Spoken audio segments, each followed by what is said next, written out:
every leader should ask their team these 3 questions. So I am a big fan of doing mental health check-ins with your team. Every single member of your team gets a slot with you. Let's say you have your monthly one-on-one, your bi-weekly one-on-one. You're going to add an extra 20 minutes, 30 minutes to it, or change the meeting so that that's the dominant part of the agenda. And you're going to specifically name that you're doing a mental health check-in. And these are the 3 questions that you're going to ask that are different than the how are you doing? How's work going? These are much more nuanced. Is there anything in the current environment, inside or outside of work, that's making it harder to show up or feel safe right now or feel present right now, whatever word you want to use? This question works because it invites relational interaction, disclosure without pressure. It acknowledges that there's an overlap between the personal and let's say political or global stressors. It surfaces barriers to engagement that might be invisible for folks. Is there anything in the current environment, inside, outside work, that's making it harder or different for you to show up right now? Now, if you don't seed your team with the fact that you're doing this check-in with everyone, the individual might be a little alarmed and think that they've done something wrong. So you can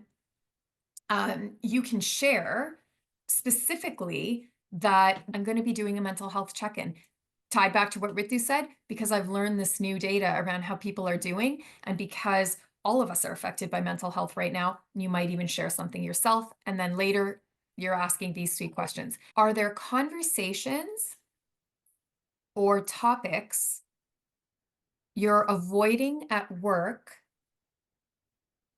that you wish you felt safer to name or navigate? I'm going to repeat it. Are there conversations or topics you're avoiding at work right now that you wish you felt safer to name or to navigate? Why this question works better than the generic, is there anything you'd like to share with me that's on your mind? It targets relational friction and silence. So it specifically checks in with folks around, like, what might you be holding back? And it's often that silence or that tension between people that are the byproducts of polarization, the byproducts of feeling afraid about what direction the organization's taking, the byproduct of being worried about being laid off or the future. And so it invites it again safely. This is why I place it second, because it allows you to sort of open the space with a more general question first. And then the last question is, what kinds of support, space, or boundaries would help you feel more anchored, present, grounded, supported, whatever word feels right. I use the language of grounded, but that might be vague for some people. I'm going to repeat it again. What kind of support, space, or boundaries?